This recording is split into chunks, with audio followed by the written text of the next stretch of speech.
Hello everyone, welcome to my channel Mumbai ముచ్చట్లు with me Renu.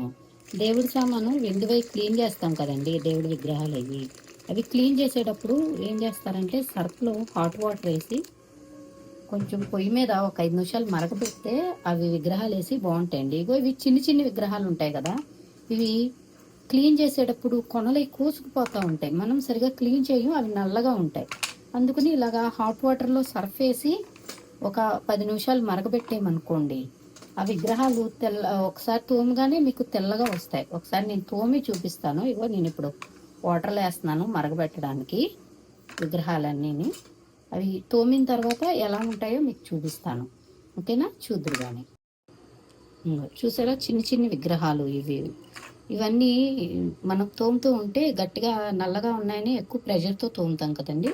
అప్పుడు ఇవన్నీ ఏమవుతాయంటే విరిగిపోతాయి కొన్ని, అండ్ కొన్ని పాడవుతాయి. విగ్రహాలు పాడవడం మనకి ఏదోలా అనిపిస్తుంది కదా, అందుకే వేడి నీటిలో ఒక 5 నిమిషాలు మరగబెట్టండి. మరగబెట్టాక తోమితే బాగా వస్తాయి. ఇదిగోండి, ఇందాక నేను వెండి సామాన్ వేసాను కదా వాటర్లో, అవి బయటికి తీస్తున్నాను సర్ఫ్ వాటర్లోంచి. ఇదిగోండి, ఇది ఒకసారి తోమితే మనకి నీట్గా వచ్చేస్తుంది. ఇదిగో ఈ ఉయ్యాలైతే ఎంత నల్లగా ఉండేదో చూడండి, కొంచెం కలర్ మారింది. ఇవి ఉప్పు నీరు వల్ల బ్లాక్ అనేది వచ్చేస్తుందండి ఇక్కడ సామాను. ఇగో ఒకసారి చూడండి, ఇది నేను ఇందులో వేయడం వల్ల ఎంత తెల్లగా వచ్చిందో.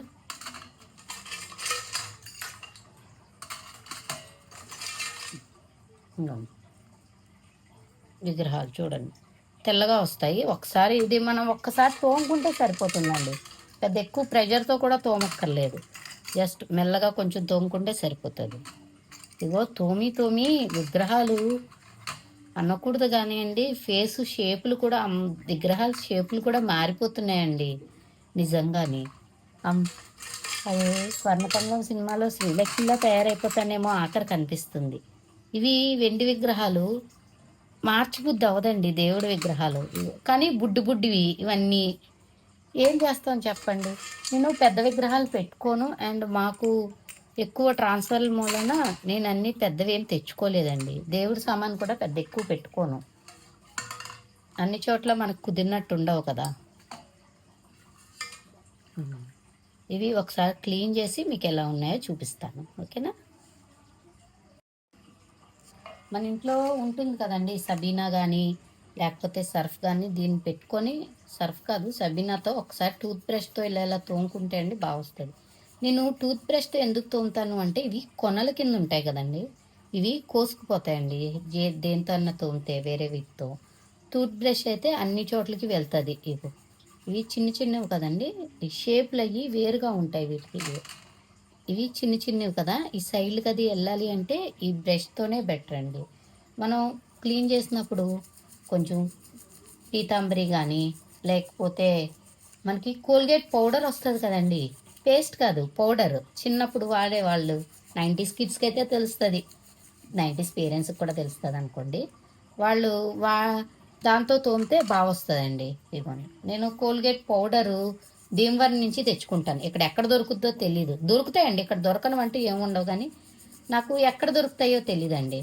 అందుకని నేను భీమవరం నుంచి తెచ్చుకుంటాను మ్యాక్సిమం అన్నీని. ఇదిగో చూడండి క్లీన్ అవుతున్నాయి. మనకి ఇది తొండము, ఈయన వినాయకుడు అని తెలుస్తుంది. ఇదిగో ఇది తోక, ఈయన ఆంజనేయ స్వామి అని తెలుస్తుంది ఇలా తోముకోబట్టి. లేకపోతే అలాగే ఉందినండి, శ్రీ అందునో ఏముందునో తెలియకపోదును, శ్రీలక్ష్మిలా ఉంది నా పరిస్థితి. అర్థమైందా? స్వర్ణకమలం ఎంతమంది చూసారో ఒక్కసారి గుర్తు తెచ్చుకొని ఒక లైక్ వేసుకోండి స్వర్ణకమలం సినిమాకి, నాకు కాదండి. ఇదిగోండి, నేను వాటిని బాగా కోల్గేట్ పౌడర్తో క్లీన్ చేసి పెట్టాను. చూడండి తెల్లగా ఎంత డిఫరెన్స్, మీకే ఫస్ట్కి ఇప్పటికి డిఫరెన్స్ కనిపించి ఉంటుంది. చూడండి, మీ ఇంట్లో వెండి సామాన్ వేటితో క్లీన్ చేస్తారో అది నాకు కొంచెం కామెంట్ చేయండి. ఏంటి దేవుడి విగ్రహాలు ఇలా పడేస్తుంది అనుకోకండి, ఎందుకంటే కడిగి పెడుతున్నాను కదా అంతేగాని దీన్ని ఎవరు తప్పుగా అనుకోవద్దు. అండ్ ఎలా పెట్టాలో ఏంటో కొంచెం కామెంట్ చేయండి. చిన్నదాన్ని కదా, కొంచెం తెలిసిన వాళ్ళు ఉంటే పెద్దలు కామెంట్ చేయండి, ఓకేనా? Thank you. ఉంటాను మరి, ఇంకా మళ్ళీ ఇలాంటి వీడియోస్తో చాలా వీడియోస్తో మీ ముందుకు వస్తాను. మీరు మాత్రం నా ఛానల్ని లైక్ చేయండి, షేర్ చేయండి, సబ్స్క్రైబ్ చేసుకోండి. ఉంటాను మరి. బాయ్.